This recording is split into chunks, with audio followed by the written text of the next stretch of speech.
Welcome, everyone. We are back, and I could not be more excited. I want to start right now with just thanking one of our sponsors. Blackbaud has been a supporter of fundraising AI from the very beginning. Blackbaud unleashes the potential of the people and organizations who change the world.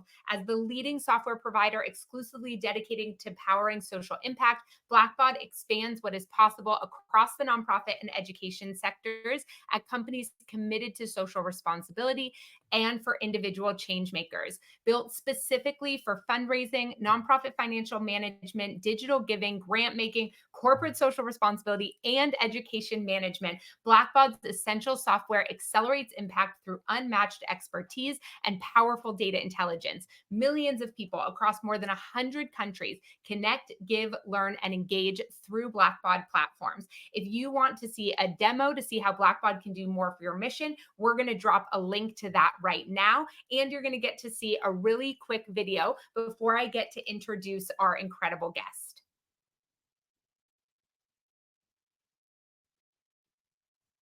Had the answers to today's key questions right at your fingertips. Questions about what happened, about what should happen, about what could happen. Blackbaud AI is more than hype. It gives you useful tools developed by sector experts for you, packed with in-the-moment guidance and real insight to get your job done securely. With 4 decades of fundraising leadership, Blackbaud AI is smart.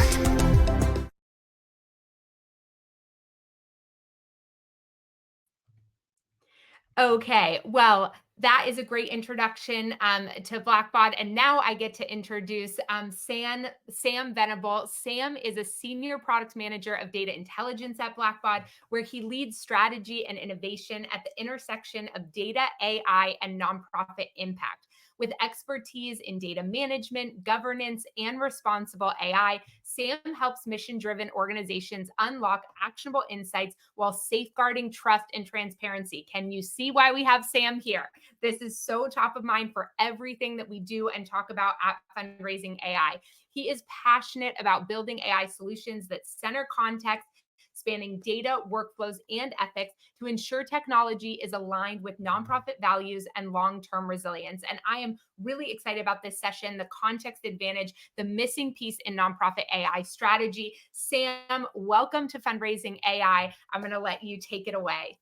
Thanks, Mallory. Really appreciate it. And I promise, guys, I'm not a wizard this morning. It's just when I move, the virtual background for some reason is slotting in my name. So yeah, we're here to talk about the context advantage today, which I believe is a big part that is missing right now in terms of how AI, or how nonprofits rather, are thinking about AI. So Sam, I've been at Blackbaud now for just about a decade and in the nonprofit sector for 17 years at this point. So seeing a lot of technology change, seeing a lot of shifts in terms of what's going on in the macroeconomic landscape, and happy to chat with you all today. So I wanted to ground our conversation with a little bit of an analogy that if you do jigsaw puzzles will probably give you nightmares for the next week.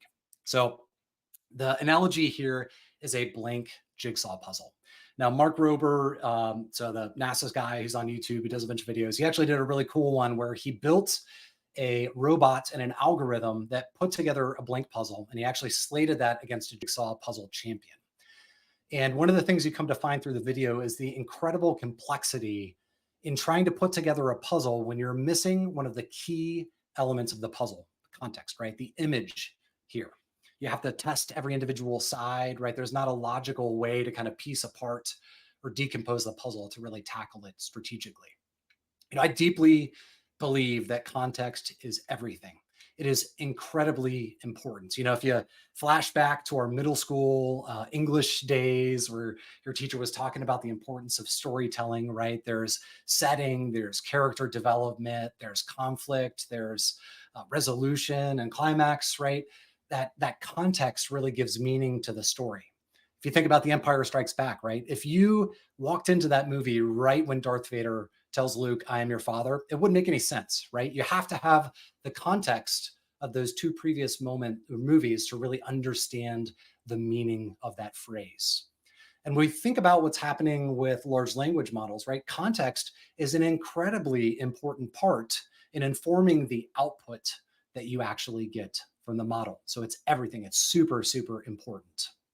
And the companies that are producing these large language models are recognizing this, right? When you think back to some of the early large language models, there was an emphasis around the amount of context, so essentially the prompts that the model could keep in working memory. And in 2020, that was right around 3 pages worth of text.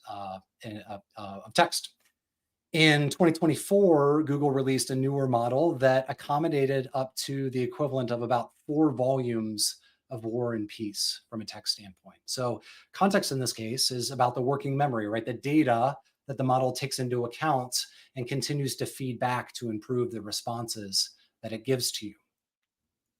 Now, there are a couple of big risks that are important to consider when context isn't there, right? The output from the model might be inexplicable. It might not make sense because you don't really know what it's grounded in, right? You don't know the information that it's sourcing from. You could get some discontinuous or unexpected results, right? They're going to vary a lot. Now, we know that large language models are largely non-deterministic. Fascinating paper that I was reading the other day about floating points and its impact on the model's outputs. But discontinuity is a big part of it, right? You can't kind of repeatedly get to the same sorts of outputs or expectations from the model. And then finally, slop, right? When you're just kind of leaning on the generally available training set, right? It gives you a response, but it may not be narrowly targeted to the needs of you or your organization if you're using it for the purposes of fundraising. Now, the Blackbaud Institute earlier this year had commissioned a study, right? So they interviewed 500 professionals working in the nonprofit and education space right now to really try and get their arms around performance, digital maturity, and how they were using AI. And there were a couple of key callouts from the study that I wanted to make sure to share with you all today. And I'm going to link to the actual study here at the tail end of our slide so you can read through it. Lots of rich and valuable information. The first is that in 2024, the majority of respondents indicated that their organizations were able to meet or exceed their fundraising goals. But there was a little bit of nuance there, right? Organizations that rated themselves as less digitally mature, so if they were less mature than average, they were successful less frequently. So digital maturity seems to play a part in an organization's ability to leverage that technology to drive towards its mission and to be able to achieve outcomes. Now that points to the third piece here, which is about resourcing, right? I remember from my days working in a national nonprofit higher education institution, right? We always wanted to have more people. There was a whole swath of our constituents that we couldn't meaningfully engage with just because we didn't have the people to do it, right? And so technology was one of the ways that we brought, or one of the means we brought to bear in terms of solving that challenge for us. But that's the top reason that the respondents indicated if they were seeing a decline in revenue as the primary driver of that. And then finally, lots of interesting information as it relates to the use of AI in organizations. So more than 80% of respondents indicated that they were using it in some way. In addition to that, only a third of participants believed that they had enough resources to actually actively explore AI, and only 20% or 26% rather agreed that they had the technical expertise to be able to use it effectively. So kind of wanted to ground a little bit in this part of our conversation today and just give you some context for what's going on generally. So let's spend some time unpacking the context advantage.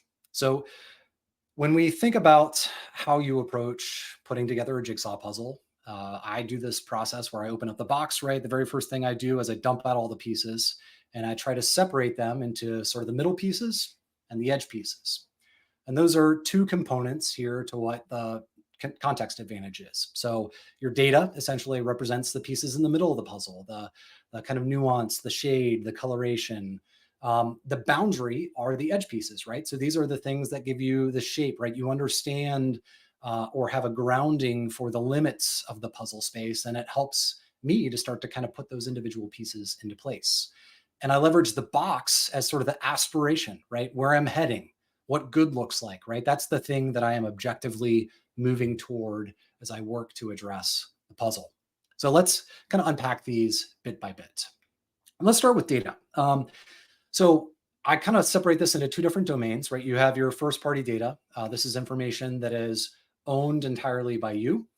Typically, this is going to be information that your constituent base shares with you. They've consented in some way. They've shared their information explicitly, implicitly. Maybe they've connected with you or made a gift, right? So this is a whole swath of data that you have available. Typically, that's going to be stored in your constituent relationship management system, right?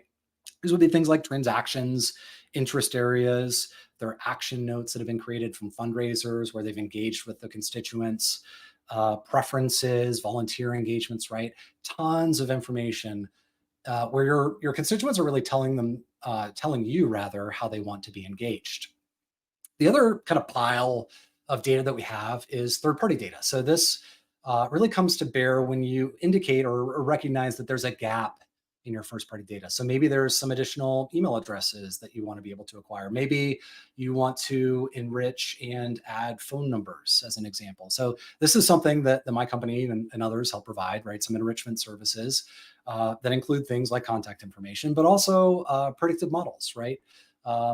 Predicted characteristics of your constituent base that then you can tie together to really round out the story around what's going on with your constituents and how they want to engage with your organization. Now, I deeply believe that as I look far out, that the importance of first-party data, which has always been important, is going to be even more important than ever. And there are a couple of things going on in the broader landscape that I want to call out that are driving this insight.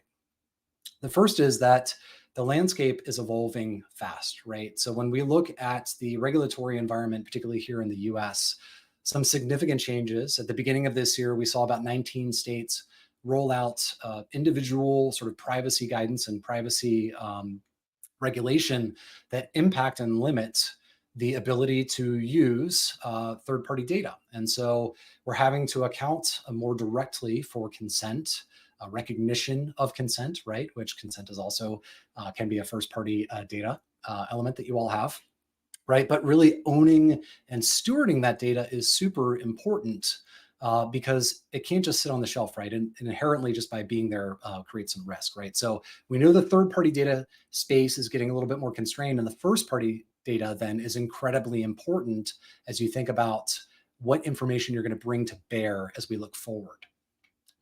The other thing I'll just call out, and this was from a study a couple of years back by an organization that was looking at Salesforce contact data. So they were evaluating the time use for business development representatives or BDRs. These are folks that kind of proactively go out and reach and try and do some prospecting.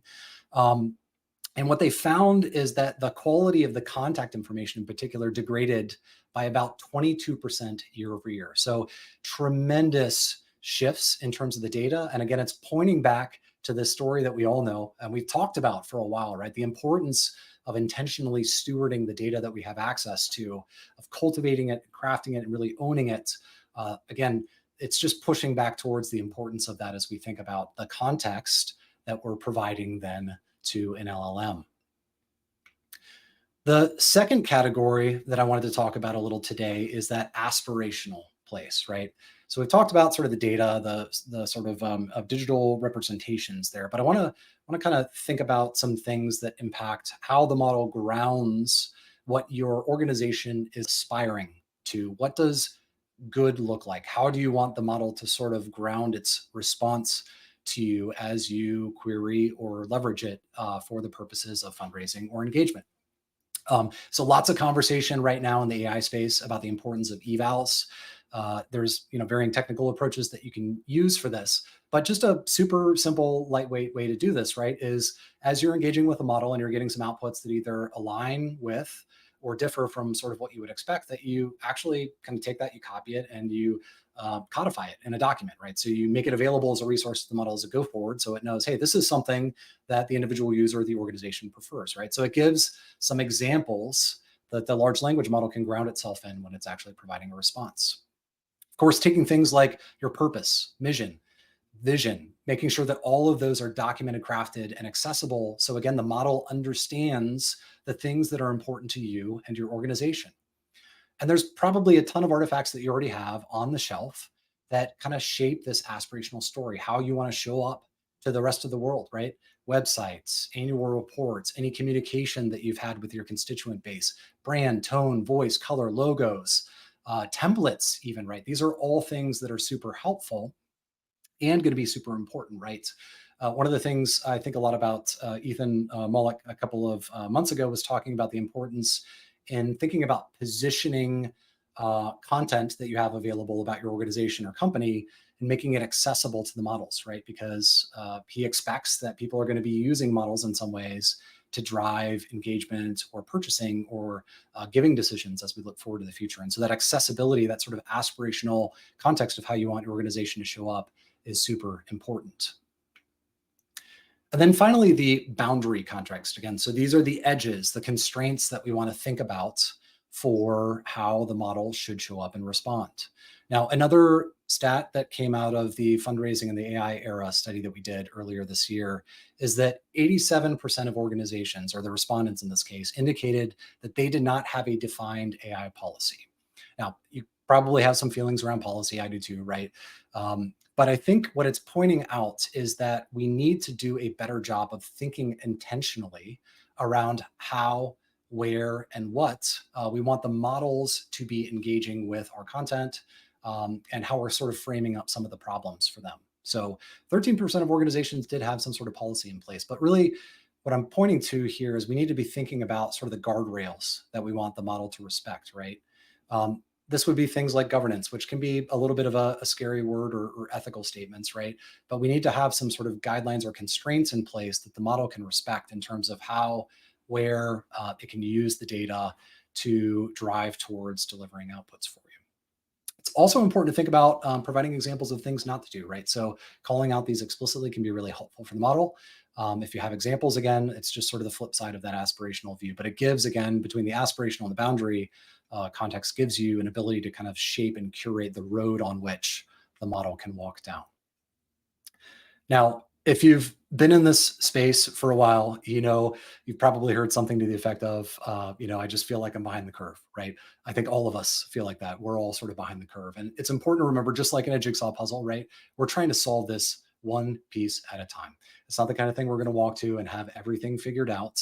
But I did want to give you all some tips or takeaways that you can start to leverage in your organization today to start to frame up and think more intentionally around your context. So just to kind of ground this a little bit, right? If you ever have that puzzle piece that you get out of the pile and you're shaking your fist at the person that designed it because it has no logical connection to anything else, right? We've got to think about how things fit together and doing it in a way that's sort of easy for the individual that is putting that puzzle together, in this case, the LLM, right? So think intentionally about making your assets here, the context readily available, whether it's internal context or external context. So just as an example from my own team's work, right? We have strategy documents, we have things that we've articulated internally in terms of decision points, information about our products, right? We actually have grounded an agent experience in my team that enables and references that context that I provided to it. And it's all basically a SharePoint site that has a collection of these documents in it. So it's available. It's kind of a grounding element for the models. And there's lots of ways to do this with a lot of the commonly available LLM providers. Think about ways that you can make the text easily consumable, right? So some of the newer models have capabilities to decompose images and to convert them into text. But I think the less work or overhead that we create for the model, essentially to consume that content, the easier it is for it to actually be able to leverage it. So if you're not familiar with Markdown, Markdown is a formatting language that you can use. And the models actually respond to that well because it's shaped as text, but it allows you to provide emphasis. If there's something that you really want the model to avoid, there's a way to indicate that using Markdown. So Google it if you haven't used it before. Another big thing is think intentionally, right? So much of what we do, what our organizations do, are sort of between our two ears, right?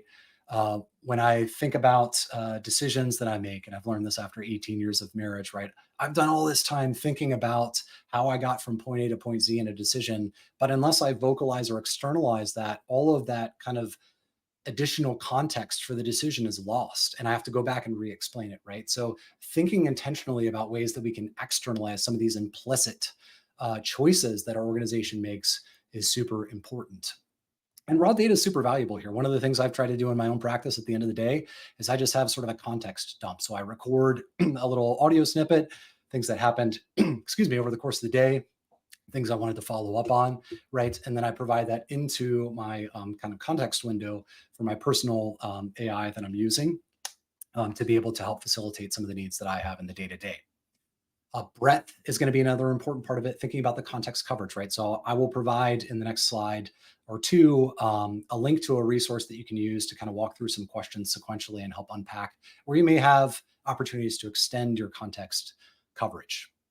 And then prioritization is another big part of it. One of the things we know about models is it tends to prioritize information that is either at the beginning or the end of a prompt, for example. And so the ordering has an impact as well. So think about how you want to prioritize that information in that context for the model to really help shape the output.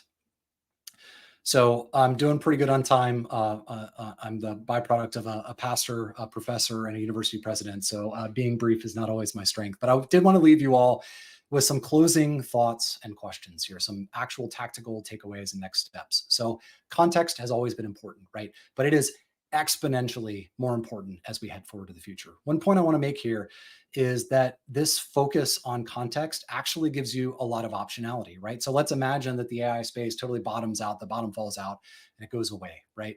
We still have rich context where we've codified a lot of those internal processes. We've made the implicit explicit, right? That's valuable for getting new team members on board.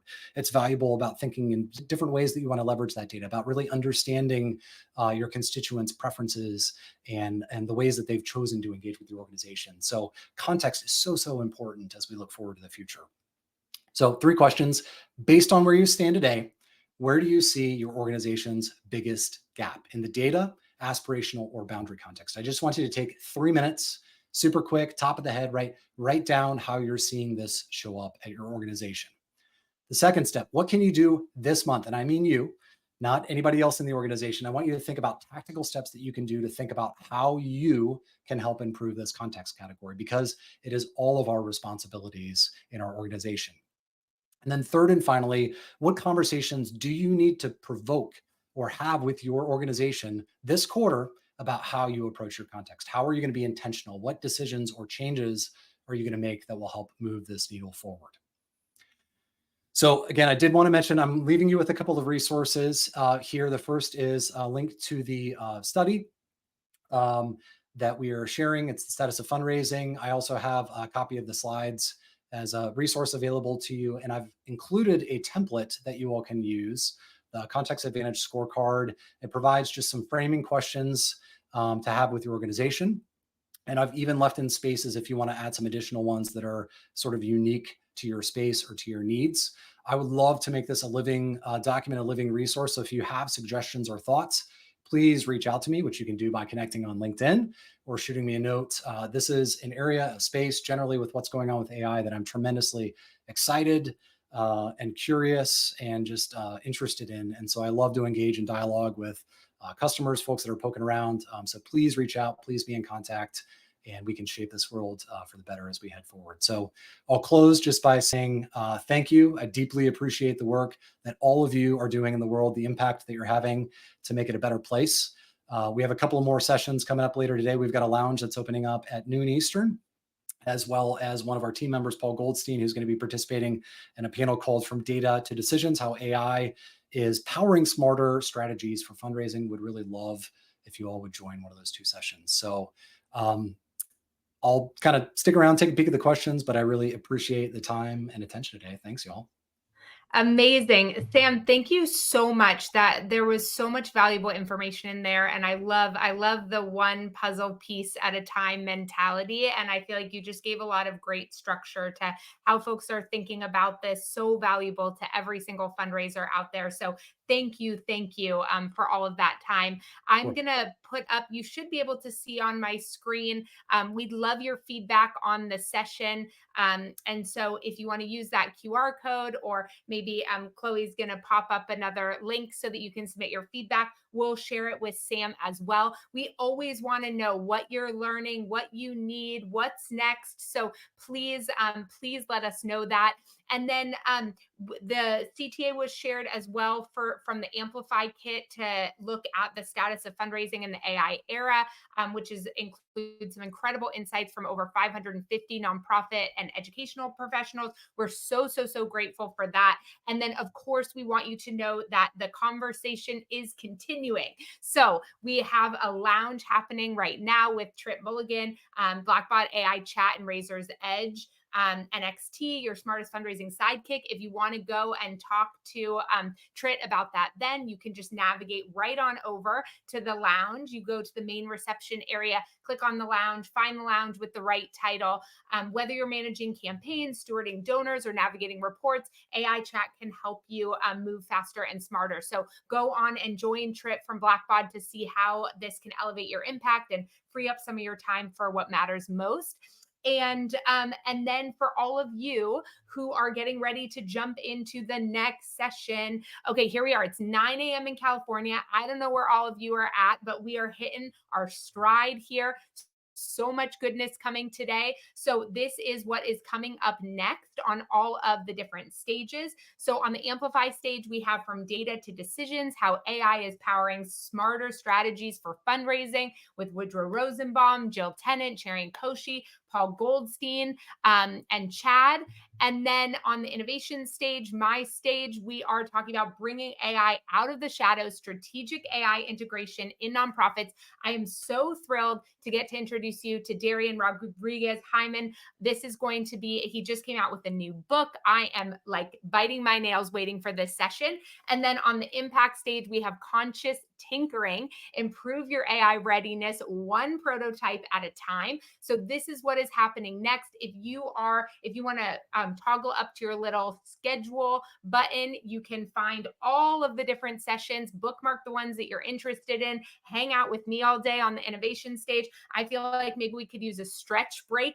If you want to stand up, shake it out. Okay, if I do that, you can't actually really see me, but I feel like sometimes we need to like move that energy around. Maybe you want to head outside, do a little quick block walk or something before we hit our next session over here. I know it's a lot to sit in front of your computer and be learning like this all day. So please do not forget to mix it up and be using all of those different tools and strategies to be making the most out of your time today, which includes taking care of yourself throughout all of this amazing content so that you can show up and be the leader and the fundraiser that you are destined to be, if I may say it that way. So wherever you're going, I will see you there, my innovation stage folks. I will see you in a few when I get to bring up our very next guest. So see you shortly.